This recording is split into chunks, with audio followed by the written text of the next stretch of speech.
2,000-3,000 रुपये मिळतील। 1 लाख रुपयात काम होणार सांगा मला, तुम्ही समजून सांगा की 1 लाख रुपयात अमुक अमुक काम होतंय कुठल्याही गावात, तेही 5 वर्षातलं बरं का, हा निधी मी मिळणारा 5 वर्षातला सांगतो। कुठल्याही गावात 1 लाख रुपयात एका बूथवर काम होऊ शकत नाही, वस्तुस्थिती आहे। किमान 7 लाख रुपये ते 10 लाख रुपये, मग सभा मंडपाचं काम असेल, गावातलं सार्वजनिक सभागृह असेल, गावातल्या एखाद्या शाळेचं काम असेल, शाळेच्या कंपाऊंड वॉलचं काम असेल, त्याचबरोबर रस्त्याचं काम असेल, या कुठल्याही कामाला कमीत कमी 7 लाख आणि जास्तीत जास्त 10 लाख रुपये निधी देणं क्रमप्राप्त आहे, तरच ते काम पूर्ण होतंय। जर एका गावात 7 लाख ते 10 लाख रुपये खासदार निधी गेला तर साधारणतः जवळपास 5 ते 6 बूथ, कारण 7 बूथचे पैसे एका बूथला जाणार आहेत, म्हणजे 5 ते 6 बूथ काय होणार आहेत, निधीचे राहणार आहेत। आता जी बूथ राहिलेत त्या बूथला काय वाटणार की बाबा आम्ही तर सगळ्यांनीच तुम्हाला मतदान केलं होतं, पण तुम्ही निधी देताना किती बूथला दिलं, एका बूथ। तर हा जो निधी आहे तो 5 वर्षातला आहे आणि मूल्यमापन तुम्ही माझं 24 ते 29च्या टर्मचं करत असताना 2029 मार्च संपल्याच्या नंतर तुम्ही ह्याचं मूल्यमापन करावं।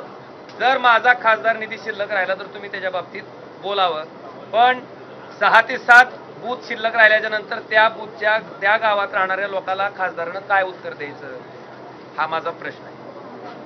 त्याच्यामुळं जो त्या ठिकाणी निधी दाखवला जातोय की बाबा 18 कोटी मिळालेत, आता खरं तर 3 वर्षाचे 15 कोटी मिळायला पाहिजे होते, पण 3 कोटी जास्त कुठले मिळाले मला, तर माझ्या 19च्या पूर्वीच्या खासदाराने त्यांचा खासदार निधी खर्च न केल्यामुळं ते 3 कोटी रुपये मला आता वाढवून आलेत, म्हणून ते किती दिसते, 18 कोटी।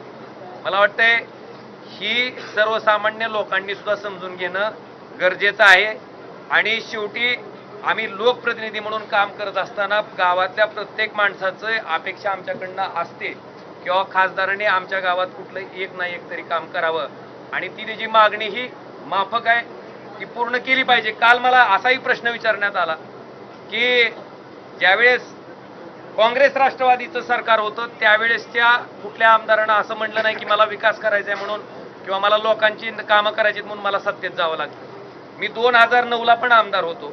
2009ला मी आमदार असताना काँग्रेस राष्ट्रवादीचं ज्यावेळेस कधी सरकार होतं त्यावेळेस किमान 40% विकास निधी त्या विरोधी पक्षाचा जरी आमदार असता तरी त्याला दिला जात होता। मला वाटतं आताची जर परिस्थिती आपण बघितली तर आकडेवारी काढल्याच्या नंतर तोही विकास निधी आपल्याला लक्षात येईल।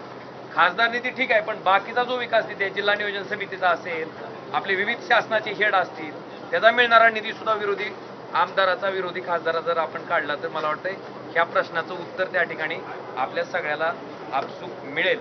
आणि सगळ्यात महत्वाचं, आम्ही शेवटी मतदारसंघातल्या सर्वसामान्य माणसाशी देणं लागतोय। मी माझ्या आयुष्यातला पूर्ण वेळ मतदारसंघातील सामान्य माणसासाठी दिलाय आणि त्या सामान्य माणसाला सुद्धा जर आपण विचारलं की बाबा ओमराजे खासदार म्हणून काम करत असताना तुमची कुठलीही अडचण आली तर ओमराजे तुम्हाला उपलब्ध होता का, तुमच्या अडचणीच्या काळात ओमराजे उपलब्ध होता का, तुमच्या समस्येच्या काळात ओमराजे उपलब्ध होता का, मला वाटतं ह्या प्रश्नाचं सुद्धा उकल तुम्ही करणं गरजेचं आहे। हां, आम्ही काम करत नसू, आम्हाला त्या ठिकाणी काहीच केलं नसेल आणि जर आम्हाला नाही लोकांनी रिझल्ट दिला तर आम्ही निश्चितपणे मान्य करू।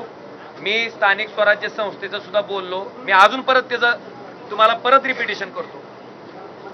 जिल्हा परिषद, पंचायत समिती आणि नगरपालिका ह्या तिन्ही निवडणुकामध्ये आमचे निष्ठावंत कार्यकर्ते जे माझ्यासारखेच 24 तास लोकांसाठी काम करणार आहेत, मी अनेक लोकांचं नाव या ठिकाणी घेऊ शकतो, हे नगराध्यक्ष पदासाठी, नगरसेवक पदासाठी, जिल्हा परिषद सदस्य पदासाठी, पंचायत समितीसाठी निवडणूक लढवत होते। असं असताना सुद्धा पूर्ण धाराशिव लोकसभा मतदारसंघामध्ये त्या ठिकाणी आमच्या सदस्यांना अतिशय दारुण पराभव स्वीकारावा लागला। मग आमची लोक त्यावेळेस निवडणूक लढवत होते।